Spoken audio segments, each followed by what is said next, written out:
cette affaire l'IANA présente des difficultés plus structurelles qu'individuelles.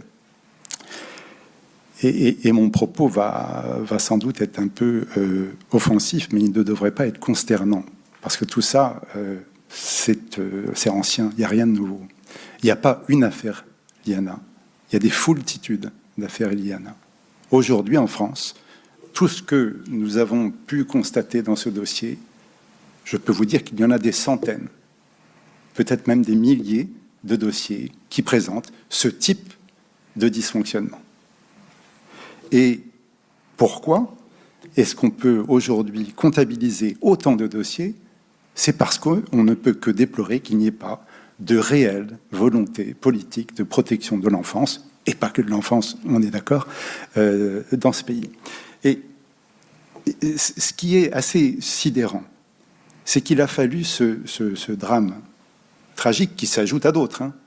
Voilà, première fois, évidemment, malheureusement, qu'on est confronté à ce type de situation dramatique. Il a fallu ce drame tragique pour que l'on se dise « Ah ben tiens, on va aller examiner les 70 000 dossiers qui sont en souffrance. » 70 000 dossiers qu'on a pu instantanément identifier.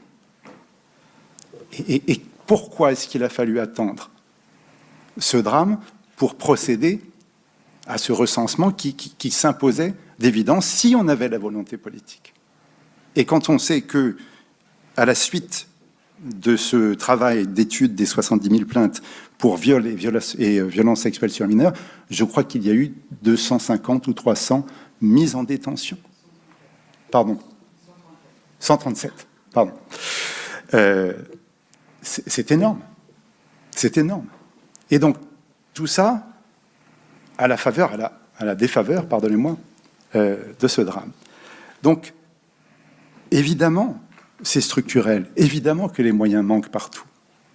Évidemment que les moyens manquent dans les services de police, dans les gendarmeries, dans les tribunaux, dans les hôpitaux, dans les centres de prévention.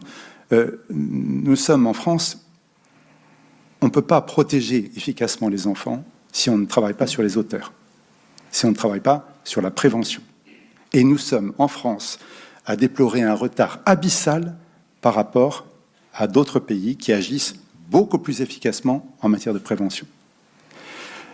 Je ne sais même pas, à chaque fois que j'évoque l'existence des PRIAF, c'est-à-dire des structures d'aide et d'accueil des personnes qui développent des symptômes et des syndromes de pédophilie ou d'attirance sexuelle pour mineurs, en fait, personne ne connaît l'existence de ces PRIAF. Il y en a, je crois, 25 en France. Et personne ne les connaît. Pourquoi? Parce qu'il n'y a pas d'information. Il n'y a pas de politique d'information auprès du public, comme il peut y en avoir, notamment en Allemagne ou en Angleterre.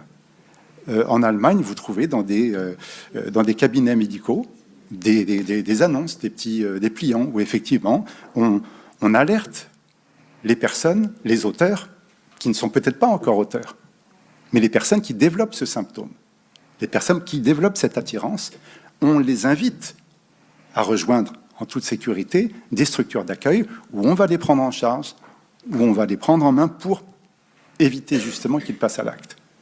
Et en France, on est vraiment au degré zéro de cela. Ça, c'est un autre sujet, mais c'est important. Alors, moi, ce qui m'effraie toujours, c'est qu'on a systématiquement l'impression que lorsqu'un drame intervient de cette manière, et lorsque l'on révèle ce que nous autres, nous connaissons, nous pratiquons au quotidien, tout le monde tombe de l'armoire.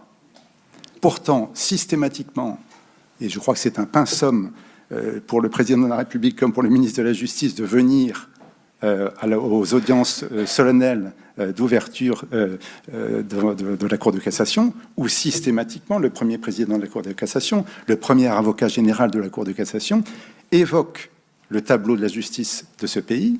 Je crois que la dernière fois, on avait parlé de délabrement